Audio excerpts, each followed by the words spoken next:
and welcome to LifeTalk with Mariette. I'm your host, Mariette Camera. The monthly exchange, the signals we miss is our topic tonight. This is where we don't overthink, we react, we notice, we say what comes up. Tonight's theme is the signals we miss, not because they weren't there, because we didn't want to see them, or we were too busy, or it was inconvenient. The body that was tired long before it collapsed. The shift in someone's voice we brushed off. The kindness we didn't offer. The inner voice that said, this doesn't feel right. And we kept going anyway. Signals are everywhere. So tonight I'm going to throw simple statements into the room. No preparation, no rehearsed wisdom, just your first response. Because sometimes the signals we miss is the one inside ourselves. So let's begin. Tonight's Life Talk contributors are Dr. Chris Gilbert, MD, PhD, and author of 10 books. Good evening, Dr. Chris. Good evening, Mariette. Thank you for having me on your show. Thank you for being with us. We have Robert Adamo. He's our great Life Talk contributor and entrepreneur. Good evening, Robert. Thank you for having me, Marietta. Thank you. And we're expecting Gene Thompson momentarily. So we let you know once he is in the room. And myself, I'm Mariette Camera. I've been an entrepreneur for 43 years. So tonight I get to be on the other side of the desk because Robert Adamo is leading the exchange and presenting our statements. So I'm joining the conversation from the guest chair. So let's get started. I'll hand it over to you, Robert. Thank you, Marietta, and a pleasure to host. We giving out the statements here. We call the signals we miss, and whoever feels that they want to answer first can, and then others can jump in. And we'll spend a few minutes at the most on each. We have over 20 statements that we may get to all of them or some of them, but let's start with the first one, which is real listening requires slowing down. So who would like to start with real listening requires slowing down? Do you want to start or? Okay. Yes, sure. Okay. Real listening is very important because some people really want to say something, and if you don't listen to what they have to say, there could be a conflict, and you will miss what they really want. So that's what I do. I always try to listen to what the other person is saying, and also repeat what the other person is saying to emphasize that, and then it clicks what they're really saying, and then I can respond. And it's the only way, especially when we have two different opinions, or when it's your boyfriend or your husband or wife. It's very important to really listen to what the person is saying. Uh, that's Mariette. Go ahead. Yeah, real listening requires slowing down, the statement was. And when you have a hurried mind, meaning hurried mind at 200 miles an hour, you just so rushed and so fast, you can't stop. What is the other one saying? You hear them blah blah blah, but you really can't grasp what they're saying. So the mind has to slow down, very slow down, so you can hear the words. The words can penetrate your mind, and you can digest it at the same time and understand what they're saying. That's what I would say to that. Yeah. Mm-hmm. And listening to your body when something is happening, and for example, my husband is saying, "Oh, we'll have 10. I invited 10 people over for dinner tonight, so you have to cook." And my body says, "Oh no." Just, I've got to really listen to my body, and my body says, "Ah." And Yeah. then I have to answer, "Well, no, honey, I think we are probably going to go out. I don't feel like I can do this." So listen to the body. It's very important. Another way of listening. That leads us into tone reveals more than the words. Oh, absolutely. Absolutely. I notice, well, that's something different I think I'm going to talk about. I might not talk about tone, but I notice that when people say something that is very, very important to them, their voice changes. Their voice becomes lower. It feels like it's a true, really true, deep statement. So I always pay attention to people's voices, or sometimes they feel like their voice is harsh, and that means also something like my best friend yesterday was telling me about how her dog was so important to her, and her voice completely changes and became much deeper. And I knew that what she was saying was really important to her. So that's the kind of thing I pay attention to. Mariette? Very interesting. Yeah, Right. Marietta, what do you think? Right. So the tone. So let's just say um, you're talking to an answering machine. You're speaking. You're setting the outgoing message. So and when I hear that message, when I call your number, I can hear what frame of mind you were in. So Mm-hmm. it's the frequency of your voice. It's not the words. I hear the words, but I really hear the frequency of the tone. Mm-hmm. What frame of mind you were in. And when you just listen to the frequency all the time, and you hear of course, you hear the words, you know exactly if what frame of mind they're in, if they really mean what they're saying. Mm-hmm. You hear everything. So Mm-hmm.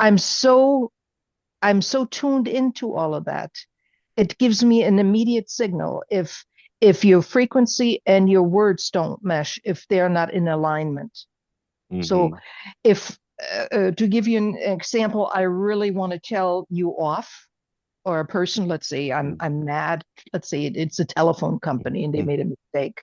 So I'm dealing with the customer service and I'm being as polite as I possibly can. The words are so sweet. They're so sweet. It makes you almost sick listening to the words. But the tone, and I have to tell you, I can kill with my tone. I can even move mountains, um, or I really piss people off. So the frequency is it's just there's a lot of power in it, actually in both in the words and the tone. But we're speaking about tone tonight. Mm-hmm. So Absolutely. it's either really positive or really negative, and I've done both. Mm-hmm. I've done both. Yeah, and it's something we work on when in acting classes. I've taken acting classes. The way we say good morning, we can say good morning, or we can say good morning, or we can say good morning, or depending on the state of mind, the way we say good morning is completely different. And I've had a lot of fun practicing the different ways, like being in a different state of mind and listening to what kind of good morning tone comes out of my body. You know what was Mm-hmm. interesting, Dr. Chris? The first one you did, good morning, that was really overdoing it. Yeah, Right? That was right, right. I know true. you. I know you're doing it on purpose, but when somebody's just in the performance mode, when they Hmm. don't really know how they feel or they're whatever, and they come into a room, say good morning, and everybody's already at their desk, and they already know that this is all full of bull. The person that comes, good morning, because they're making believe. People can pick that up, right? Yep. Yep. It's Absolutely. amazing. It's really Right. really amazing. I So also think that animals, they pick up on our tone yes. more than the words, because obviously they don't know English as well as we do, but they can sense our tone. If we're Yes. mad at them, or if, we're yelling at them, or we're being sweet to them, I think pets tend to listen or pick up more on humans' tones, and that's how they decipher whether we're, to them, we could all be just sounding like wop, wop, wop, wop, wop. But if it's a nice sounding wah or a yelling, I think that is what helps distinguish. And so we pick up on that instinctually as well. But let's look here to the next statement, and that would be we're talking about listening. What someone doesn't say can matter more than what they do say. What do you ladies think about that? No, absolutely. An example, if somebody if you feel like there is some anger in somebody, but the person say, "Oh no, I'm fine. There's no problem. Everything's okay." Mm-hmm. Well, that's a problem because we can feel that there is something underneath, and Mm-hmm. what is it? So feeling, and then you can ask yourself all kinds of questions. What is it? What did I do? Did I do anything wrong? Or what Mm-hmm. happened? You can imagine all kinds of things when you feel that there is something that has not been said. The Mm-hmm. guessing game of what is it. Whereas, if you say everything, which is an exercise I practice with my husband, is tell each other everything. Something really upsets us, we tell each other and we put it in the open. That's so much better and healthier. Mm-hmm. Absolutely. Marietta, what do you think about what someone doesn't say Yeah. can matter more than what they do? Over 20 years of experience with the intangible arena, sitting in front of a person and you're having a conversation, and immediately as we hear the spoken words, I digest and analyze. It goes automatically. I'm trained that way. But Mm-hmm. when you listen to the voice and the words and use your intuition, because your intuition is always with you, you know when Mm-hmm. something is off. You Mm-hmm. know, you also feel when the person is withholding something. And when you analyze what choice of words they're using, the choice of Mm-hmm. words, it's tremendous. This is something that you learn over years if you care to learn that. And I cared very much to learn that. So Mm-hmm. in order to sustain in any business, especially the financial business, the intangible arena, same with what we're doing here today, meaning the work I've been doing for over 22 years. Mm-hmm. Uh, I have to, since I don't know the person ahead of time, the only time we have is when we talk for maybe an hour or so, and I can analyze. And before the hour is even up, I know within the first 15 minutes what's wrong. I just Mm-hmm. know it. It's just their energy, their choice of words, everything.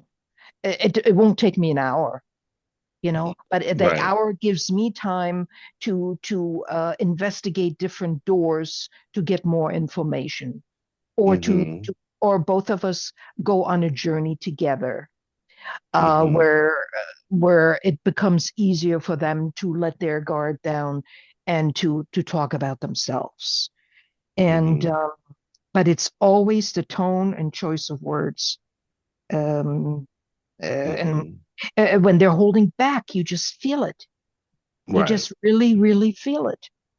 You know, they may want to, let's say, be coached. No, those are the real cases now. They may want to be coached, and they're afraid, and that shows. It's not that they don't have the financial means, but they're afraid when they come home and the husband asks, "Well, did you sign the contract?" "Well, yes, I did," because he's not on board. Most Mm-hmm. people are getting talked out of personal growth, seeking personal growth, when the partner's not behind, the husband or wife or boyfriend or girlfriend, because they're afraid. Not Right. everybody has backing from the people. Mm-hmm. And then they lose interest and they did do something different. And then down the road, a couple of years later, they were divorced anyway. So I just said that Yep. in another show. I don't care who they are. Mm-hmm.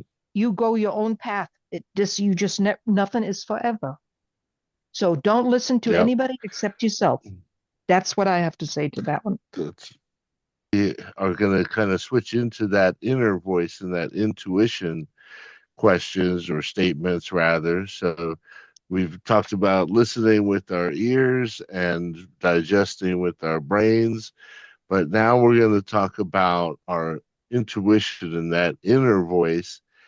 And who wants to speak on first the statement, my intuition speaks softly, or for some people, it may speak loudly? How does your intuition go? Who would like to go first? Well, I'm going to talk about my intuition was very soft before. And when I met the man who became my husband in France, my intuition told me, oh, no, no, no, I've got to run away, run away, run away. Mhm. And yet, I married him. And after 3 weeks living with him, I just had to leave. So we got a divorce after 3 weeks.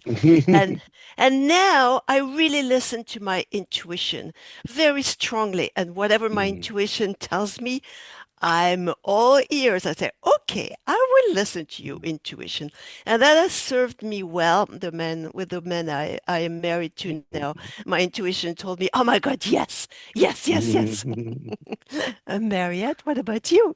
Yeah, my intuition I have tested many times, and as soon as I when I when I override my intuition, I get exactly what I don't want. So I listen to my intuition, and my intuition has a seat right at the table. Wherever I go, my intuition is like an invisible person. And my intuition has a very strong voice because I believe in it. It never steers me wrong. It is has intellect, and it's a lifeline. It's a compass, and you must listen to your intuition. But it takes time. It takes years to refine it. It takes years to work with it. You have to have situations where you have to rely on your intuition. Let's say if you have a 9 to 5 job and you only have three different things that you're handling. Let's say it's accounting or cost accounting or whatever it may be. You don't get to use your intuition. But when Mhm. you work with people day in, day out, and you make a living with that, let's say in sales, you get to use it every single day.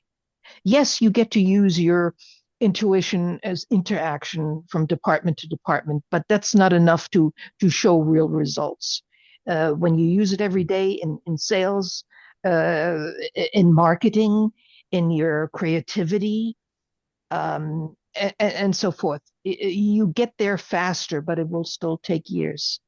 And till Mhm. you also believe it, some people never reach that they trust what that voice is. That voice is right. And my voice Mhm. is strong. My intuition voice is strong. Yeah. Mhm. So yeah, I do think that's the main thing is you have to develop a knack for being able to tell, is it intuition or is it just another emotion, which brings us to our next statement, because fear and intuition can feel very similar sometimes, and we have to develop that distinction between, am I just scared of something, or am I self-sabotaging and trying to talk myself out of something good, like Dr. Chris, your story with, I assume your first husband didn't work out, 3 weeks, you divorced, you knew you should have listened to your intuition, Mhm. but it took time. How long between that intuition told you to run to the other one where with your current husband? Was it years apart Oh or yeah, years uh, apart. Oh yeah, yeah, yeah, yeah. okay.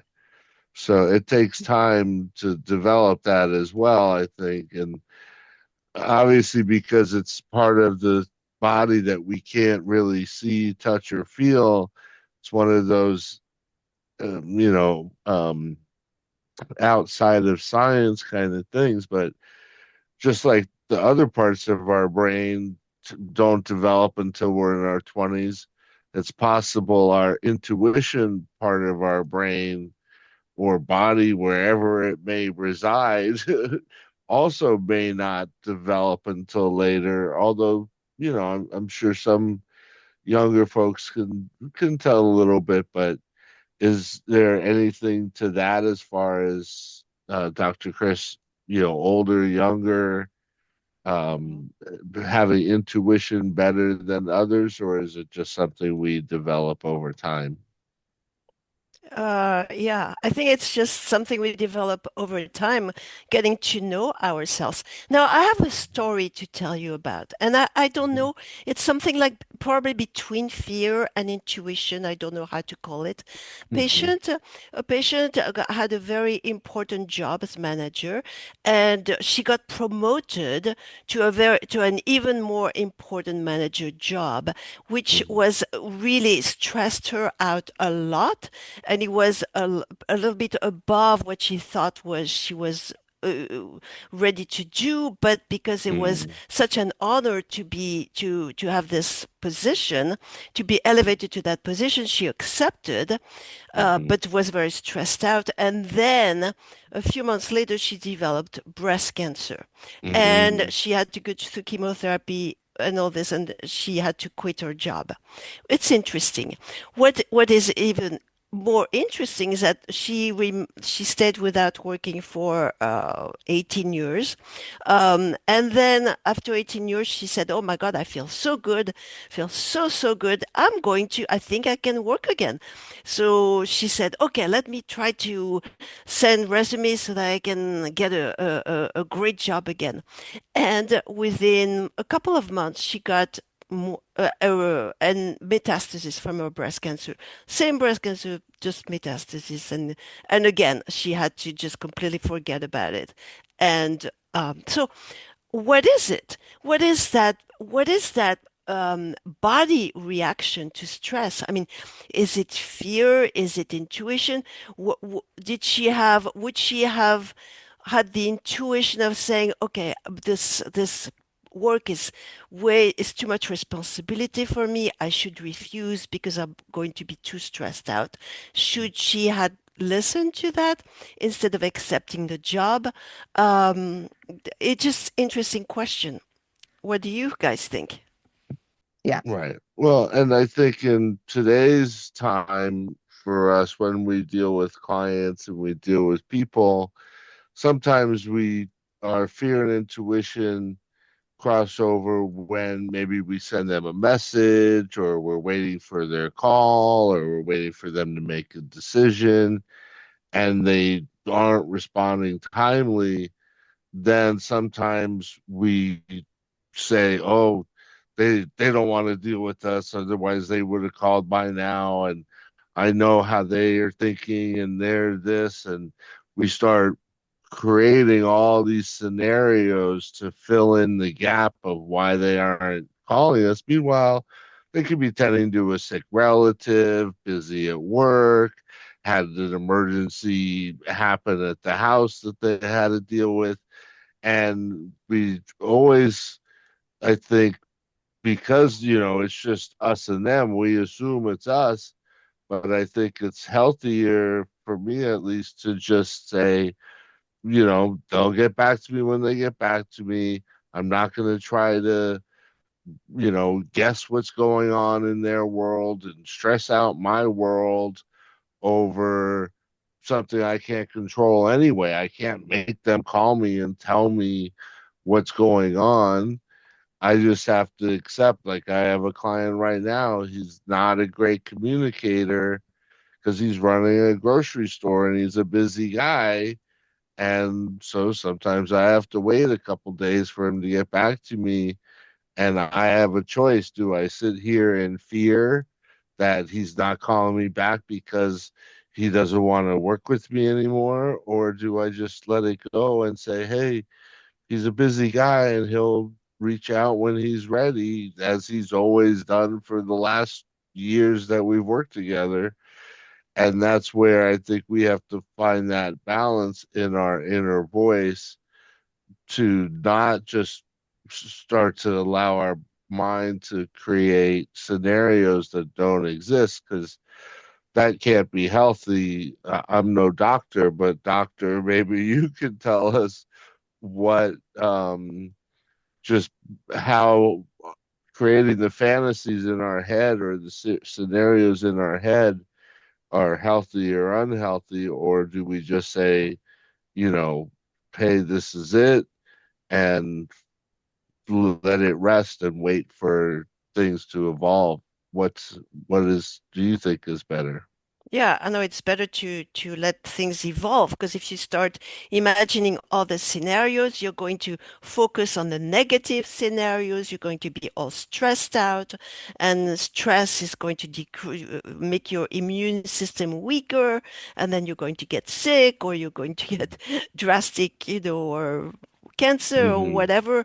So no, the best way is just to relax and do meditation or read something that will take your mind off the problem, and the answer will come whenever it will come. Just Hmm. the better, the healthier people are the happy-go-lucky people. They don't stress out about anything, and Right. they're really healthy. It's like, oh. Well, I definitely, like I said before, stress I feel is the killer, and we do have a straight statement here of stress doesn't disappear, it settles somewhere, and I feel that that settles somewhere is really somewhere in the body, and that's where then the body becomes sick. Because I also heard a story similar to the cancer story that you had, and I'll share it real quick. It was about a lady who did what her parents told her her whole life and society told her her whole life, had a stressful CPA job, taxes and big numbers and a lot of stress, everything riding on her calculations. And lo and behold, in her like 30s, early 40s, she was diagnosed with very aggressive cancer. And she had been a trained musician, but was never allowed to explore her um, training and really be the musician she wanted to be. So when she was given her basically her sentence of you have 6 months to live, she decided to quit her job and picked up her cello and went and became a did her musician thing. And within that time period, her body completely healed itself and she became healthy again because I feel she let go of that stress and the body, reacts accordingly. So, I think stress is really the number one thing that we have to try to rid ourselves of as much as possible, but still be mindful of life and everything. We can't just live the carefree life of, oh, nothing matters. But we do have to, I feel, try to be as stress free as possible. So, who wants to talk about stress doesn't just disappear, but that it settles somewhere? No, I Well, agree that go ahead, Mariette. well, stress doesn't disappear, it settles somewhere. And I was listening to you, Robert, and I said, okay, how do I deal with it when I don't like something? And during the day, we have a lot of encounters every single day, every Mm-hmm. single day. And um, when we don't reach our goals, um, what we have to deal with is people's personalities, which is very Mm-hmm. hard. That's a job in itself to manage people's personalities before you even have a chance to tell them what you Mm-hmm. want from them. So Mm-hmm. that in itself is a stressor to me. Mm-hmm. So when people don't get back to me in a timely manner, and I have a very low threshold, Mm-hmm. um, that is a stressor to me. And the way I handle it, which works, it works great for me. I just take the piece of paper that I wrote your name on and I rip it up and put it in the garbage. And I feel it's done. Because all of these stressors they settle in you because I started off with the I was in a good mood and very powerful, and it just takes two, three people. And there are times when I'm not that strong to hold up that shield, that it doesn't reach my insides. So it does, before you know it, you're causing me stress I will let you know what you're doing. Mm. So that in itself, and I can do this in a very tactful way, without raising my voice or whatever, and let our conversation has ended. Where I abruptly, our conversation has ended, depending on the situation, but letting you know what you're doing to me and I'm not accepting it helps me to alleviate the stress and it leaves my body faster. That's how I would that's how I would describe it. When there is an ongoing situation, I feel it. I feel it either in my neck or in my knee or the body somewhere. It's giving me a signal when it's an ongoing thing.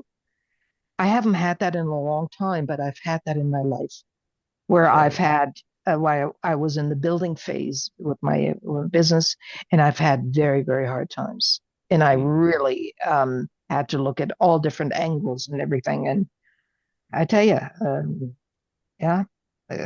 But stress, it's almost like dumping the garbage out, the garbage can. That's how I look at it daily, because I don't want that garbage in me. What you cause to me, it's not me. That's shouldn't be inside of me. Right. But I'm aware of it. That's all I have to say to that. Okay, well, that's a great answer. And we're talking about the signals that we miss.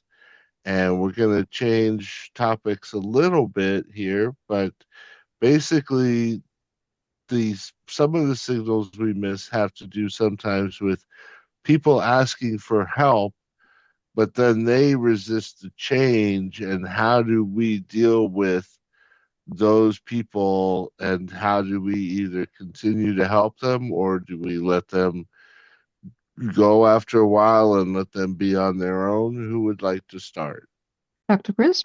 Go ahead, Mariette. Oh, okay. So I remember having a client. I worked with her for 3 years, and she needed help building her business. She was also she was a doctor. She was a doctor, not a medical doctor, but PhD in everything. And um, she really, really needed help.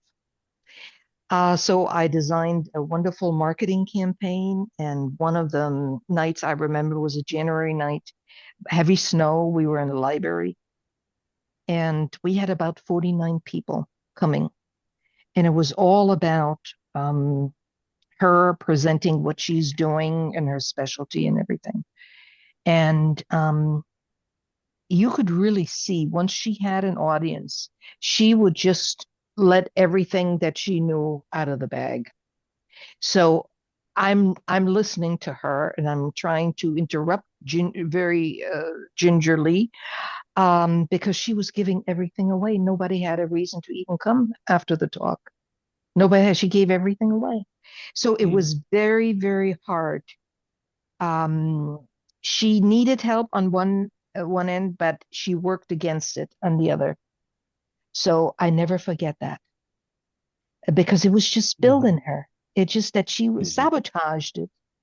And she was a great lady, great lady. We had great radio programs and marketing campaigns. But as soon as she had an audience, you couldn't hold her. It was just like let the dogs run, let it run, you know. So, and I couldn't hold her back. I just really couldn't hold her back. And I tried a couple of times, and I tried to talk to her, and it just, what can I say? And doctor, I'm sure you've had a patient or two that you've told, hey, cut back the sugar or exercise or slow down, just drink half a bottle of wine, not a whole bottle of wine. How many listen to you and how many want help but resist the change? Yeah, well, A lot of people listen to me because usually when they come to me, they really need me. Otherwise, they don't come to me. So when Mm. they come to me and ask for help, they usually listen because they don't have any other option. But but I want to answer the previous question that was Sure. actually very interesting to me. The previous question is what when stress piles up and it's got Hmm. nowhere to go but inside you, what do you do? Hmm. And Hmm. that's very important to me because most people that I've known that develop cancer, when I Hmm. ask them what happened before, it's usually a very stressful situation. So, Hmm. my advice when people get stressed out a lot is Hmm. get the stress out. Don't leave it. Don't stay with the stress within you. Just get it out. And my way of getting it out is I have a punching ball and boxing gloves. And what I do, I box that punching ball to get the stress out. And if I'm Hmm. angry at something or at a situation, and that's what I recommend people to do if they can. Some people like meditation better, but if people are like me, I recommend to just punch that ball and scream and get the anger out and the stress out. That usually alleviates the stress, and then you don't keep it inside. Because if you keep it inside, it might destroy you.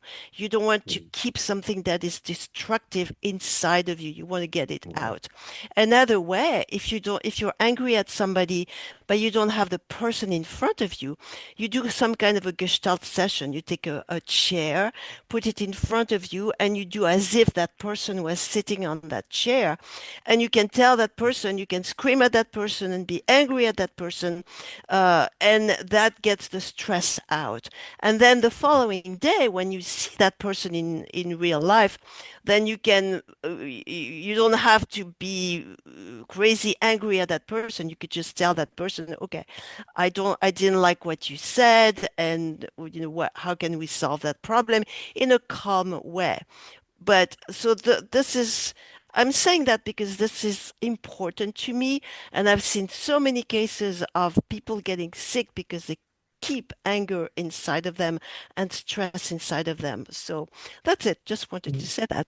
Yeah, I and to I really go and to ahead, add Marietta. to add what Dr. Chris said, um, now I lost my train of thought. Robert, you had to, yeah. Oh no.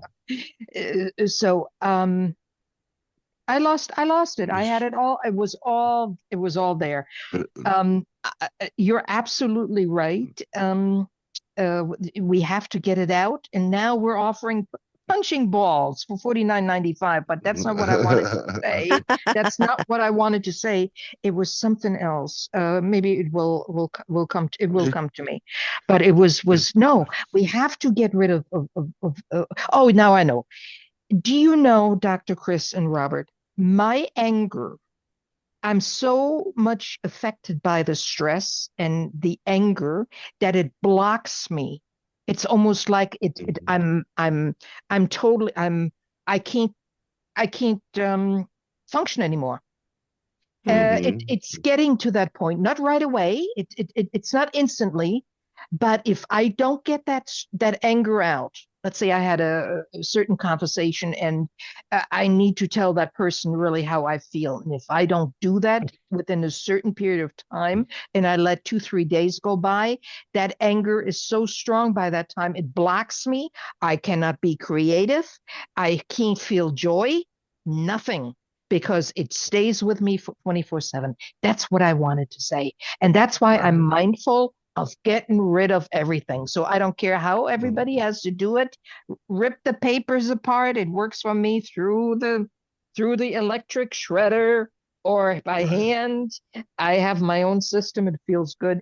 And 2 weeks later, when I'm all fine, let me see, I'll call the person again. And all of a sudden, it has worked. It has worked. Where a couple of weeks later, I called the person up again, and all of a sudden, okay, we were able to have a conversation, and things worked. But Right. not all the time. So I wanted to say that. That's what I wanted to say. Well, that's very interesting, Mariette, because in a case like this, I would do a Gestalt session with two chairs, She the needs a chair, ring of chairs. the the one the one chair where the part of me that is completely paralyzed, the part of me that is paralyzed, I cannot be creative at all, and have that part of me talk. And then the other part, I mean, there are several parts of us. This is a fascinating Gestalt session where we can express every different part of ourselves. I love doing that. I'll get the chairs ready now. I'll get ready. You Okay. excuse me for a minute. I'll push the chairs up. No, thank you very much, Dr. Chris, because that's important. Only my people here in the house, they would think I'm nuts. Because you have to, don't hold back. You got to scream. And you know what works too? If you put a little draw a little figurine, made out of cardboard, and put eyes and nose and put them in the chair and really let them at it. Anyway, so Exactly. no, very well. I respect what you're saying, so I wasn't trying to be funny. So okay, Robert. I assume how do you pronounce it? Gestalt therapy? Gestalt. Yeah. Yeah, okay. I assume that's been around for a long time. Oh, yeah. It's been around for a long time, but not that many people do it or are familiar with it. Each time I Right. write a Psychology Today article about Gestalt, it has a huge success because nobody knows about it, and it's just so spectacular. I love it. Just love it. Right.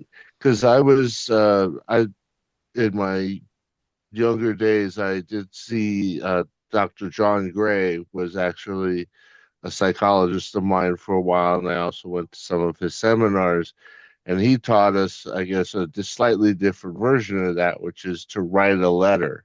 Mm, So if you feeling something and you're angry at something, or you have all these grievances with somebody or life or whatever in general, writing the letter just helps get it out. I assume a lot similar psychologically as talking to the person in the chair.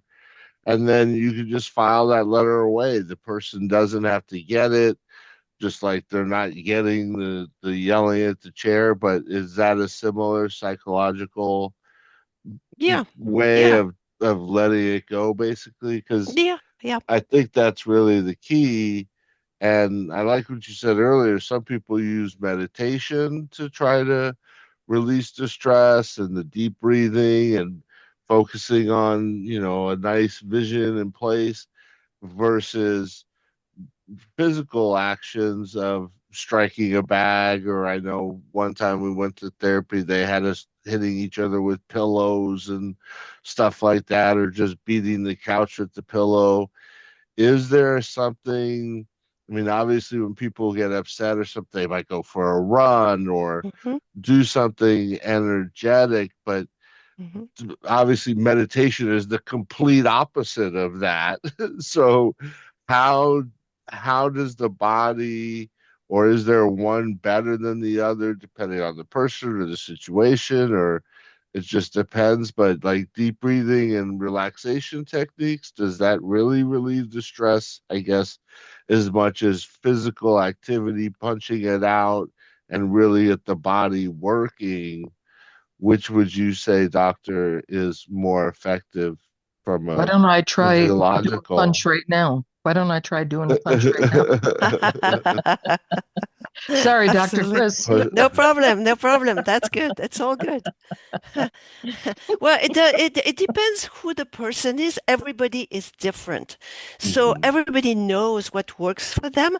For some people, it's going to be meditation and deep breathing. For other people, like for me, if I do meditation and deep breathing, it's going to drive me completely crazy. So I I want to Okay. punch, but I want to do boxing. That's me. Right. But for some Okay. other people, it's the opposite. Men usually like running or strong or tennis, playing pickleball, playing football. So men do a lot of exercise, physical exercise that works for them. Women tend to like more meditation, but it depends. Everybody is different. The main thing is that you have to get it out. Some Mhm. people, like musicians, will create a song, Mm-hmm. will create something beautiful out of the anger. Will create, Mm-hmm. or other people will create a painting, beautiful painting with beautiful colors. Mm-hmm. Whatever works for them, as long as they don't keep the stress inside. They have to get it out. Some people create a dance, so they dance it out. Mm-hmm. Some people play drums and they drum it out. It just, Mm-hmm. everybody's different. You've got to try all the the fun thing is to try all the different ways of getting the stress out, and then have fun with that and see what works for you. Yeah, and I'd like to share Absolutely. what works for me, and then I'm going to ask you, Robert, what works for you. But what works for me is got to talk about it, and as soon as possible, not tomorrow, like right now. I got to do it right this minute. So, and if I can't do it right this minute, I have to think about it, how I'm going to present it, and then it's going to be the next day. It has to be. And I live by that. I have to communicate. I couldn't paint a picture or dance, or my God, I would beat the drums. I wouldn't have any drums left if I started that stuff, right? Mm-hmm. But communication, really, uh, uh, talking, that's what helps me. And I've been doing this for a long time. Mm-hmm. Um, Dance to me, see, I'll leave it at that because it's different, really different from everybody. Just what Dr. Chris said. And how do you Right. do it? What do you do, Robert? Usually I'll try a little bit of combination of everything. I'll do some deep breathing and try to just push the scenario out of my mind and out of my way. Sometimes I'll write it down. Ever since learning that technique from Dr. John Gray, I definitely write a lot of things down that stress or bother me and put it aside. And once it's out of my head and on paper, I've, in a sense, I've trained myself to allow that to be a release, which really brings me to the final question for the doctor. We have just a few more minutes, but are we really training ourselves to say that this is the mechanism that I need? Or is it like hunger, like, oh, I'm hungry, I have to eat? Or is it, no, I could choose to train myself to be a bag puncher or a letter writer or a chair yeller or a ignorer or a whatever. Is there any validity to that we could actually train ourselves either on purpose or on accident? Like I think Marietta, she wants to get it done tomorrow. So I think that because she tells herself that it has to get done by tomorrow, that she's setting herself up to be having to get it done by tomorrow because that's what she's telling herself. Or am I missing something? Before No, the this is doctor, good. Yeah. sorry, doctor, Yeah. before you answer, But because it's painful. Stress is is it painful because you're letting it be painful? That's what no, I'm it's trying to ask the painful. doctor. It's Okay. wait a minute. I'm just telling you Mm-hmm. how I feel. Then Mm-hmm. it's painful. Stress is if you don't like something, it's painful.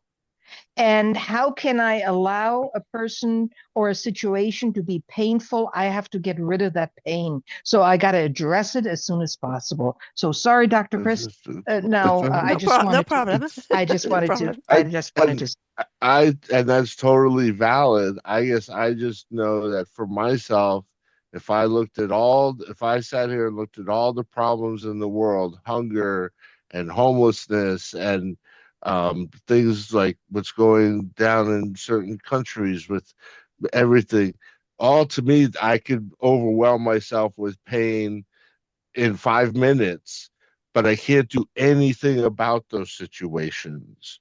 Mhm. So, how am I able to ignore all that pain that I want to feel for millions of people that are suffering without it bringing myself down. Obviously, we have to get through the day, so we have to ignore the things that we can't control. And so I guess I go back again to my original question to the doctor. Are we setting ourselves up by telling ourselves certain things and allowing ourselves to experience that pain, which wants to then make us do something because we're just simply not able to ignore it like we are all the other problems of the world that we can't do anything about? Yeah, the problem is that we're not trained. Nobody trained us. Our parents didn't train us. The school didn't train us to deal with the news, the everyday's news, to what's happening in the world. We have to learn by ourselves how to deal with that and what works for us or what doesn't work for us. And sometimes we have to be burned. We have to get burned to learn how to deal with that. I wish we could be trained. I wish our parents would know all those things and tell Mhm. us and teach us how to do things, how to listen only like a few minutes a day to the news, and how to react to bad news, and see what works for each of us differently. I wish we had wonderful, perfect parents, but we don't. So we have Right. to learn by ourselves after years, I guess, weeks, months, Mm. years of And like you say, the experience. school system doesn't teach us. Nope. It's really something that until we become adults, Hmm. but by that point, we're already pretty wired, I feel, in our ways that, oh, for me to get over this stress, I got to go beat somebody up. Well, that's not acceptable. Okay. So Hmm. That's whether true. it's verbally or emotionally or physically, we do have to have our own boundaries. And again, I'm just probably could spend a whole show on talking about how our inner voice controls ourselves, but that I feel is really the crux of it is we train ourselves just like we teach other people how to treat us. We also teach ourselves how we're treating ourselves and how we're going to let other people influence us. And I've spent a lot of years trying to not let other people influence my emotions and my actions and reactions, because that's, to me, that's not a healthy way to go through life. You want to be in control of your own emotions regardless of what those people do, because there's going to be a lot of crazy people that we run into, and we can't let them all take a hold of our emotions and then run away with them. So we Right. just have a couple more minutes. Who would like to wrap up? Well, I like to wrap up because what I think the signals that we really get, they come in small moments in our body, in our conversations, and how we treat each other. And it's up to us to pay attention. That's the bottom line. We have to Mm-hmm. be accountable. We have to hold ourselves accountable. And I had to learn that in life much later. In my late 30s, I started learning that. Hold yourself accountable. And when you hold Mm-hmm. yourself accountable, you start learning about a lot of things. Mm-hmm. And we pick up the signals, especially when groups of people work together, teams of people. Not everybody means well. Not Mm-hmm. every, we can pick that up very quickly in how they respond, how they uh, we just feel it, and we need to do Mm-hmm. something about it. That's just my take on it. But tonight we talked about signals, not the loud ones, the quiet ones, the tiredness we ignore, the tone we brush off, and the inner voice that says, pay attention. So maybe the real question isn't whether the signals are there. Maybe it's whether we're willing to notice them. I think that's the key. Thank you Mm-hmm. for being part of the monthly exchange, Dr. Chris. Thank you, Robert, for You're very doing the, the narrator, the navigator. welcome. And until next time, thank you and good night. I'm Marietta Kimmer. Good night, Thank everybody. you, Marietta. Okay. Thank you, Dr. Fritz. Mariette. Thanks. Thank you. Good Thank you, night. Bob. Good night. Okay, you're welcome. Bye.